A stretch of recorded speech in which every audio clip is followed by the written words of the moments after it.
Prepare yourself.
Yes?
Yes?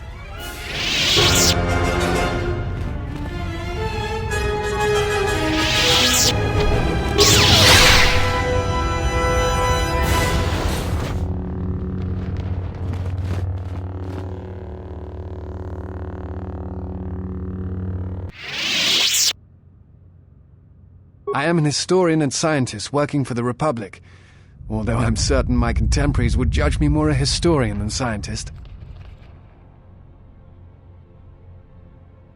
I imagine in your travels of the galaxy you've seen many people. Faces tend to blur together after a time. What else would you like to know? No. It is something of a mystery why they would exile themselves as they have. It is not the way of the Jedi to vanish in such a way, especially when the Republic is in need of them. I fear that there is something else at work. Then again, perhaps the Jedi are hiding simply because so many people hate them these days. It is difficult sometimes for the Jedi to see such things, since much of it is rooted in human nature, and the Jedi are often removed from events of daily life, insulated. But the reason the Jedi Civil War was named such was because few in the galaxy can recognize the difference between the Sith and the Jedi. To them, they are both Jedi, with different philosophies.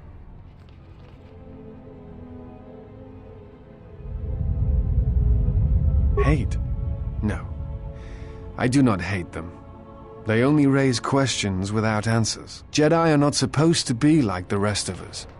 They are supposed to see a higher purpose in all things, and they are supposed to train students responsibly and well so mistakes of the past are not repeated. Yet all I saw was ignorance and arrogance, and what those seeds created in the Republic. It is difficult to follow the Jedi Code when so few others have.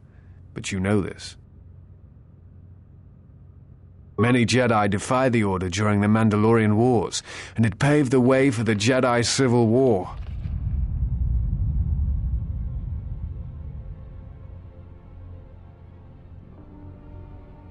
There is no blame. All must accept. But, at its core, one must wonder if it was the failure of the Jedi teachings or the teachers themselves. Many of the Jedi Council trained Exar Kun, Ulik, Revan, and Malak. How could they not see the danger they posed? And if they could not, perhaps there was some essential part of their teachings that was flawed, something beyond the Jedi Code that they were missing.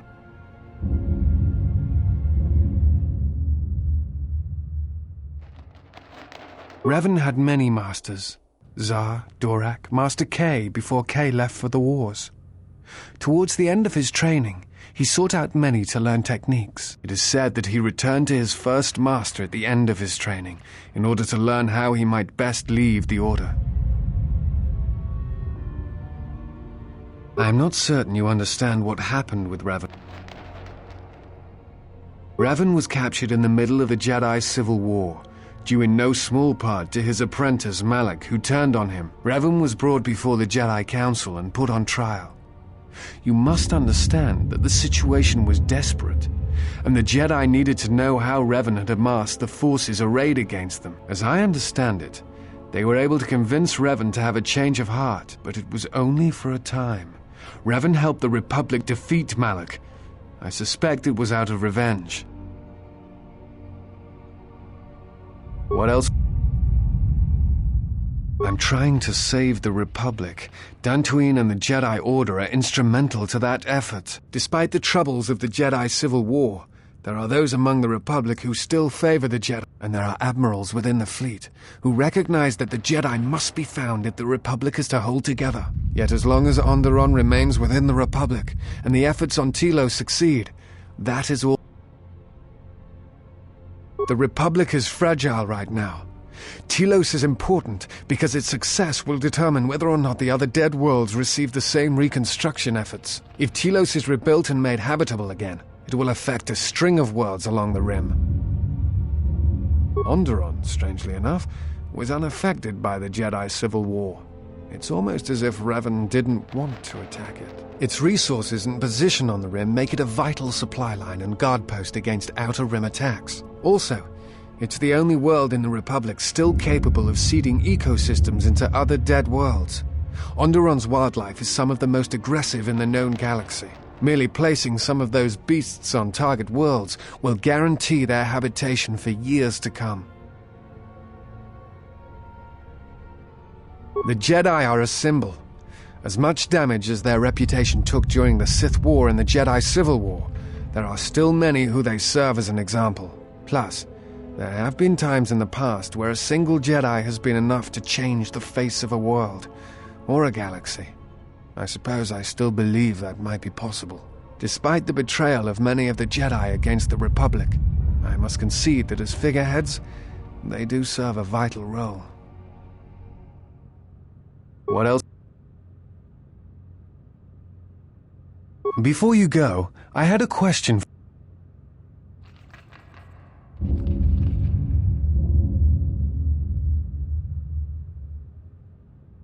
What answers do you seek? It has been my experience that Jedi rarely answer such questions, or instead indulge in half-truths. Exiled you? It is strange they would sentence you and not speak honestly of your crime. It is not the Jedi way to lie. Well, no, that is not true. There are times when truth is concealed if they think a greater good can be achieved. But when such things are done, it is always done with the intention that the person they withheld truth from cannot be trusted with that knowledge, that it will bring harm upon themselves and others.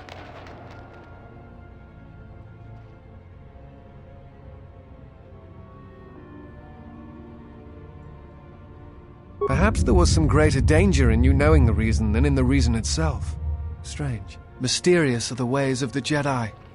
Sometimes they see things the rest of us do not. Other times, such sight brings arrogance and a fall. I will return to Kunda now and await the next transport. You may find me there if you have more questions.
My life is...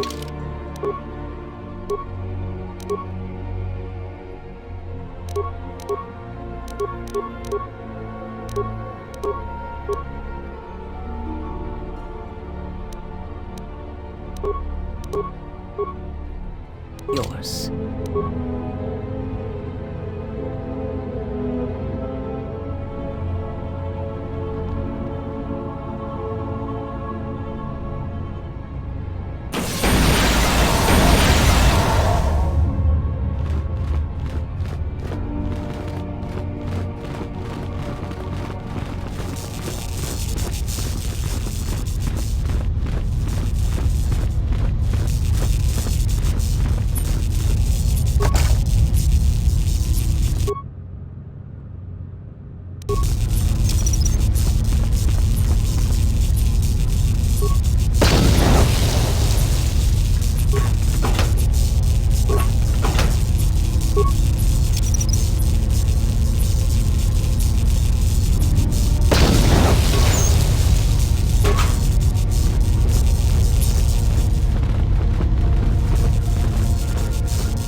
Yes?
Braved the perils of the sublevel, yes.